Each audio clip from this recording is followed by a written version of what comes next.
It's a true pleasure to share some words of Torah with all of you in anticipation of this holy and miraculous holiday of Yom Yerushalayim, which we will begin to celebrate tonight, and in anticipation of Shabbat Parashat Bamidbar, which will follow, Emir Hashem. After the census is taken at the beginning of Sefer Bamidbar, the beginning of Parashat Bamidbar, in the second year of Yetzias Mitzrayim, we learn about the structure of the camp of the Jewish people in the desert. This encampment was formed around the Mishkan, which was the center and the life force of our people.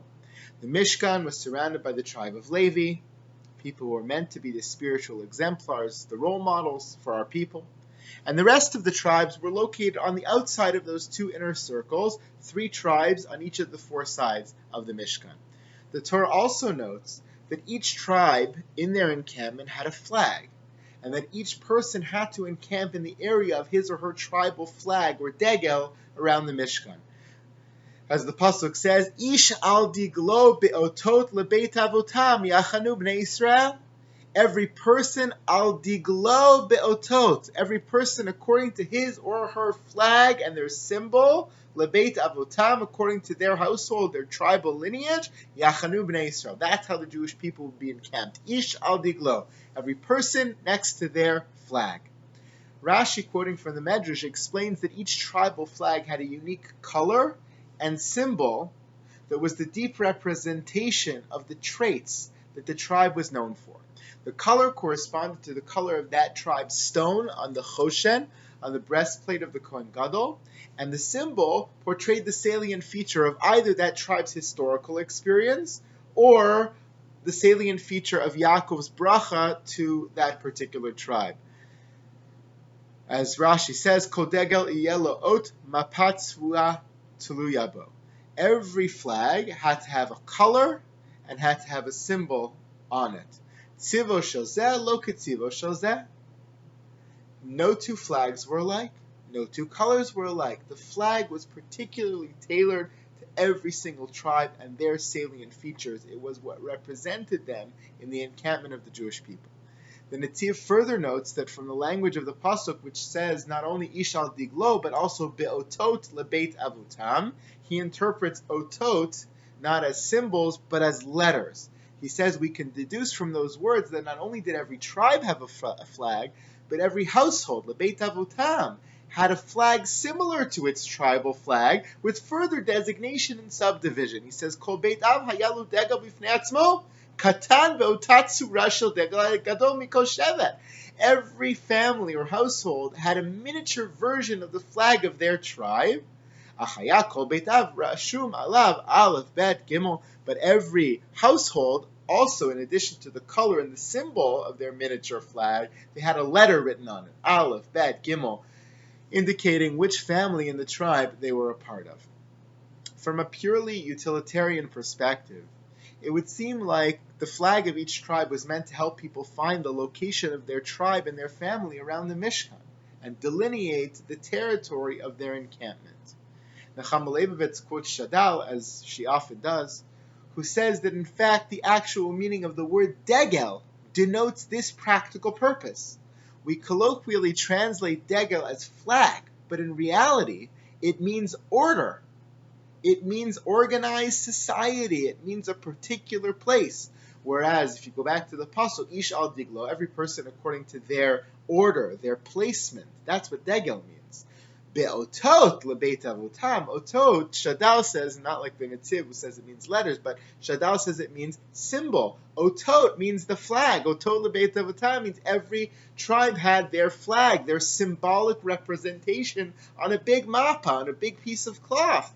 But actually, degel is more indicative of the order they were placed in rather than the actual flag itself. So certainly, according to Shadal, ish al diglo has a very practical, very utilitarian purpose of designating the order and the encampment spaces that they were to occupy. However, I think there is more to these tribal flags than functionality and organization.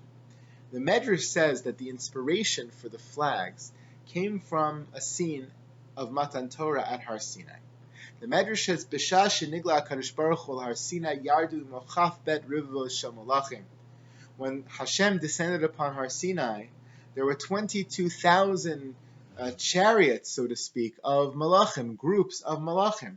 Shenema, Rechav, Elokim, Rabotayim, etc. The pasuk says in Tehillim, another pasuk in Shir Hashirim, and then the Medrash says, Kevan Shirau Osan Yisrael Shem Asuyin Degalim Degalim. When the Jewish people saw that the malachim were organized according to flags, Hischilu Mitavim Degalim. They also started to envy it. They started to desire flags for themselves. Amru Alavai Kachanu Nasim Degalim Kemosan. Halavai, we should also have flags like the angels. And Hashem says, okay, I'm going to give you flags just like the angels.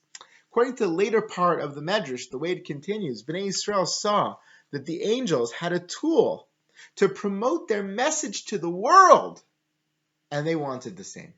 The flags were not just meant to be an organizational tool, but they symbolized the desire of the Jewish people to have their morality and their holiness be seen and recognized by the nations of the world. They hoped that just as the angels proudly carried their flags, their banners of the service of Hashem for all to see, so too they as a nation would do the same. Just as people see a flag from afar, it's something you can see, you could recognize, you could point to and say, hey, look at that! So too, people would do the same, seeing the flag and the messages that the Jewish people embodied, and then they would be so impressed that it would bring them to greater sanctification of Hashem's name in this world. According to the Medrash, Hashem's designation of a flag for each tribe and household teaches us that perhaps we all have a story to tell and a message that we too should be sharing with the world.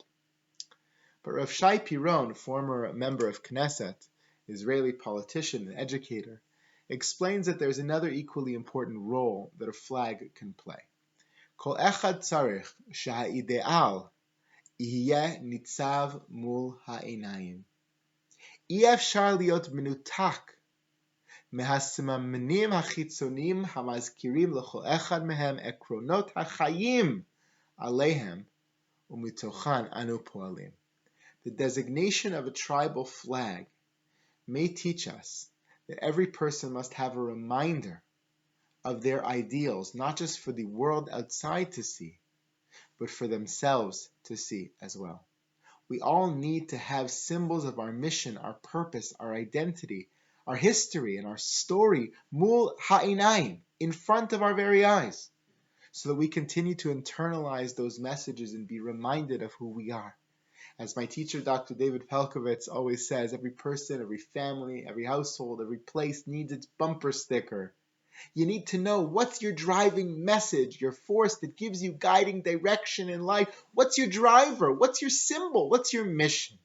A flag, according to Rav Piron, is not only something Jewish people wanted because they wanted the outside world to see what they were all about. They wanted to see the symbolic representation of their holiness and their mission and their story in the world, but they wanted it for themselves. They personally needed a reminder, mul ha'inayim, in front of their very eyes, of who they were, so they could see it, they could be reminded of it, they could be inspired by it as well.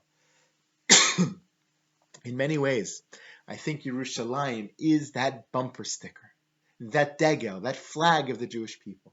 Yerushalayim is the place that the world looks to in order to see what we represent. But perhaps more importantly, it's also the place we look to for the reminders of what we are all about. Yerushalayim in Tanakh and in the thought of Chazal and later scholarship is the city that always represents the most of the things that we hold dear. They represent the epitome of everything we hold dear. It's the city that's not just beautiful, but the most beautiful, the most holy, the most filled with people, the most united, the most filled with Torah, the most peaceful, the most filled with justice, the most of all the values we represent. It is the one place that captures our history, our purpose, our connection to Hashem, our aspirations for the future. It's the one place that, as its name connotes, can lead to true shlemut, to shalem, to fulfillment. Chazal say Yerushalayim zo hanetzach. Yerushalayim signifies eternity, and that is exactly who we are as a people. It is practically beyond human grasp to appreciate what a gift and a miracle we were given in 1967 to return to our spiritual, national, cultural, historical capital, to the beating heart of the Jewish people, The miracle of this coming day of Yom Yerushalayim tonight is one that has enabled us not only to feel more free, to feel one step closer to the redemption, the Geula, to reconnect to millennia of Jewish history, but also to lift up and truly appreciate our banner and our flag again. The return to the city of Yerushalayim and the sight of that city flourishing before our eyes, filled with life, filled with the vision of the prophets fulfilled in the streets, is a reminder to each of us of who we should be and all that we're about. It's a place the world looks to and says, oh, that's who they are. It's a place we look to and are reminded of who we are and what we represent. I will end with a fantastic quote by Dr. Zerach Warhaftig, one of the important signatories on the Israeli Declaration of Independence. He says, Ve'al iyu smalim kalim be'einecha, symbols should not be light in your eyes. Hem ba'orerim machshava, they arouse thought. Kisufim amumim lemasoret dorot, they arouse deep inner longings of the people for the traditions of generations past. Lemekorot ulemekoriut, a longing for sources, for originality. Nimei kesem hamekaimim sharsheret hadorot avar hoveh ve'atid bilti menuteket. These symbols of our people are so sacred. They are the magical strings that continue to allow the chain of generations, past, present, and future, to exist and to never be severed. Yerushalayim is that symbol, one of those important symbols, she'al iyu kalim beinecha, that we should not take lightly. Yerushalayim is that symbol. It's that flag, it's that banner, that bumper sticker. It's what we as a people should look to for connection, for meaning, and for inspiration.